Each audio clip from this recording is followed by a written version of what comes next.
Hello everyone, this is Awaz Khan. Welcome to my YouTube channel Study Point. This is the second part of CBSE class 10 Geography chapter 1 Resources and Development. Yesterday we have learned about resource and the categories or types of resources. Now today we are going to learn about detailed information about these resources.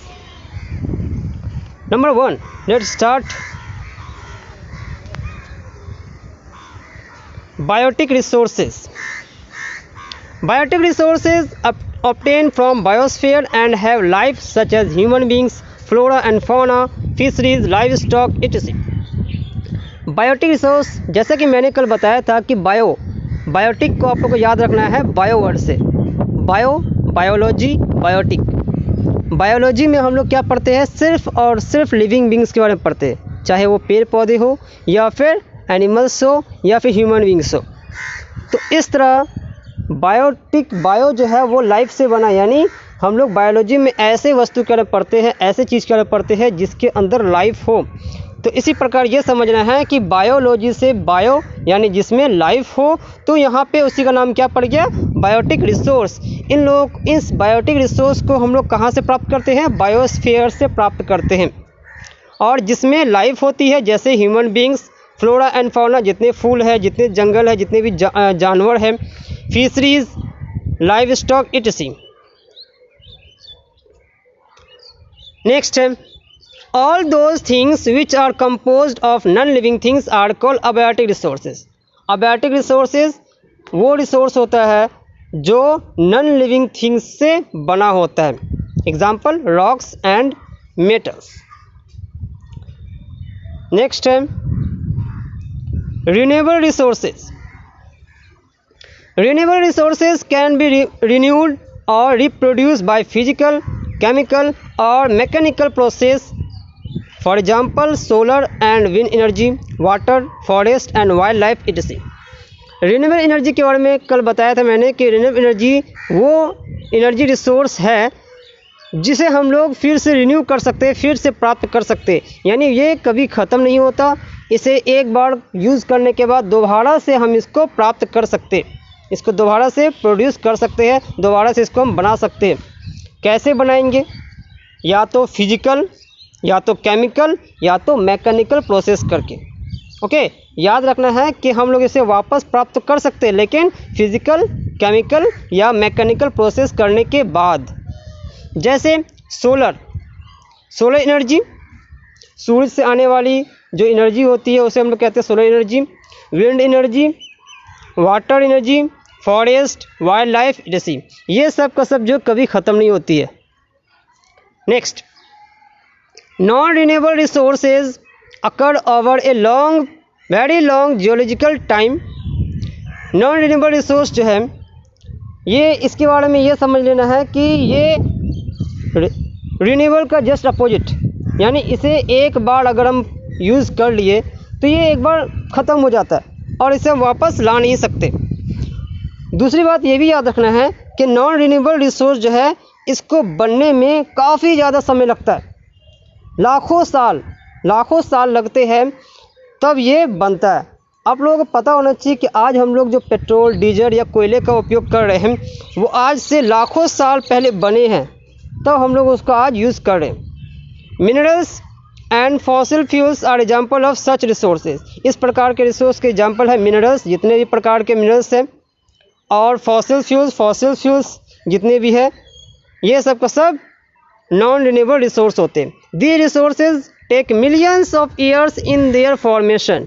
ये सब resource बनने में millions साल लगाते, 10 लाख, 20 लाख, 50 लाख साल लगता है, तब इस प्रकार का रिसोर्स का फॉर्मेशन होता है।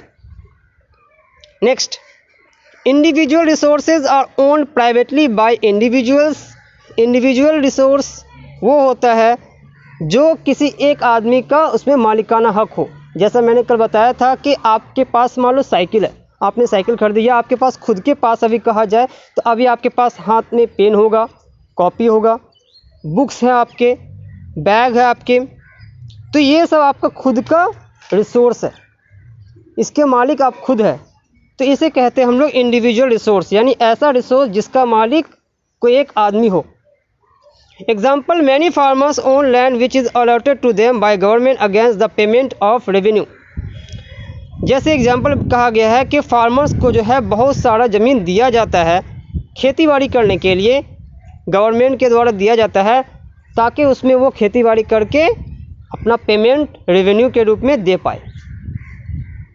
नेक्स्ट है community owned resource. Community owned resource are resources which are accessible to all the members of the community. Community resource वो रिसोर्स होता है जो जिस पर किसी एक आदमी का मालिकाना हक नहीं होता, इस पर पूरे कम्युनिटी का हक होता है। जैसे कल मैंने बताया था कि जैसे आपके एरिया में टेंपल है या आपके एरिया में कोई मॉस्क है, तो आप अगर कहोगे कि ये टेंपल मेरा है तो ऐसा तो हो नहीं सकता, क्योंकि एक टेंपल बनाने में टेंपल पे सबका अधिकार होता है। आपकी कम्युनिटी के जितने लोग होंगे सब पे उनका अधिकार होगा। इसके बाद उसी प्रकार मॉस्क है, फिर शमशान घाट, कब्रिस्तान, ये सब जो है ये सब क्या होते हैं, कम्युनिटी ओन्ड होते हैं।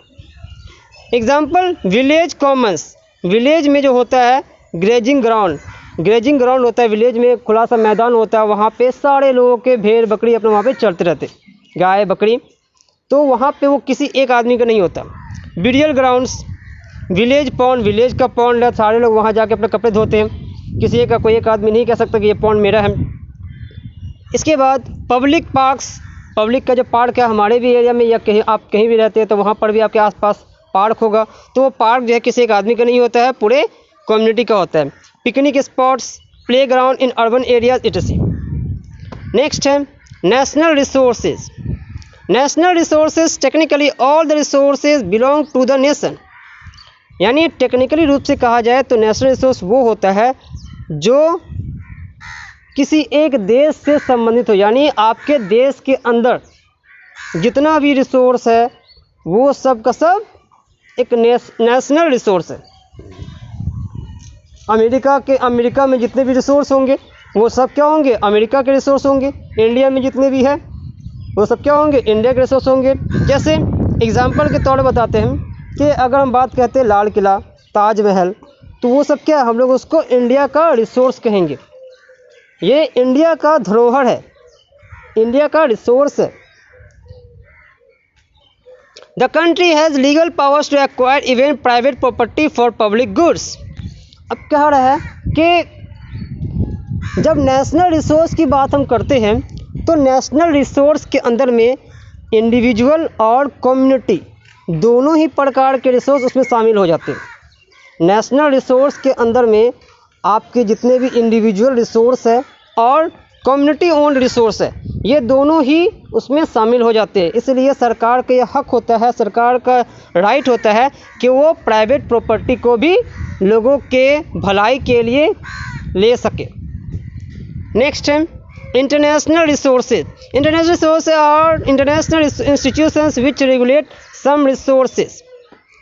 इंटरनेशनल रिसोर्स वो रिसोर्स होता है जो इंटरनेशनल इंस्टीट्यूशन का होता है, यानी ऐसे इंस्टीट्यूशन जो पूरे विश्व के लिए काम करती है, वो इंटरनेशनल रिसोर्स का मालिक होता है और वो इंटरनेशनल रिसोर्स को रेगुलेट करने का काम करता है। The oceanic resources beyond 200 kilometre of the exclusive economic zone belong to open ocean and no individual country can utilise these without the concurrence of international institutions. कह रहे हैं कि किसी भी देश का समुद्री किनारा, किसी भी देश का समुद्री किनारा से 200 किलोमीटर तक की दूरी के बाद अगर जैसे मान लो हमारा जो है हमारा समुद्री किनारा के नीचे में केरला है, तमिलनाडु है, तो वहाँ का जो किनारा है उस किनारे से फिर आप 200 किलोमीटर तक चले जाओ, वहाँ तक जो है अगर कोई रिसोर्स मिलता है तो वो इंडिया का होगा। लेकिन अगर 200 किलोमीटर के बाहर अगर कोई रिसोर्स प्राप्त होता है तो वो उस पर किसी देश का हक नहीं होता है, उस पर इंटरनेशनल इंस्टीट्यूशंस का हक होता है। नेक्स्ट है potential resources. Resources which are found in a region but have not been utilised For example, the western parts of India, particularly Rajasthan and Gujarat, have enormous potential for the development of wind and solar energy. कह रहा है potential resource जो किसी एक reason में पाया जाता है लेकिन अभी तक उसका यूज़ नहीं किया गया हो। ऐसा रिसोर्स जो किसी एक रीजन में पाया जा रहा, मुझे पता है, हम लोगों को पता है कि इस रीजन में ये रिसोर्स है लेकिन अभी तक उसका यूज़ करना हम शुरू नहीं किए हैं, उसका यूज़ नहीं किया जा रहा है। जैसे western parts of India, particular Rajasthan and Gujarat have enormous potential for the development of wind and solar energy. जैसे बात करते हैं कि इंडिया के वेस्टर्न पार्ट में जहां राजस्थान है और गुजरात है, वहां पर बहुत ही तेज़ी से हवा चलती है, विंड एनर्जी काफ़ी ज़्यादा मात्रा में वहाँ पर है। हम जो है विंड एनर्जी काफ़ी ज़्यादा डेवलप कर सकते हैं। इसके बाद सोलर एनर्जी भी हम डेवलप कर सकते हैं, ये हम लोग को पता है, लेकिन अभी तक इनका डेवलप प्रॉपर्ली रूप से नहीं किया गया है। तो इसी को कहा जाता है पोटेंशियल रिसोर्स, यानी पोटेंशियल है कि वो हमारा नीड को पूर्ति कर सकता है लेकिन अभी तक उसका यूज़ शुरू नहीं किया गया है। Next, developed resource, resources which are surveyed and their quality and quantity have been determined for utilization. Developed resource वो रिसोर्स होता है जिसको सर्वे किया जा चुका है और क्वालिटी क्वांटिटी ये भी हम लोगों को पता है। यानी ऐसा रिसोर्स जिसको हम लोगों ने सर्वे कर लिया, सरकार ने सर्वे कर लिया है और कितने क्वालिटी कितनी अच्छी क्वालिटी का है ये भी पता हो गया, कितना क्वांटिटी में है ये भी पता हो गया, तो इसे हम लोग कहते हैं developed resource. Okay, thank you.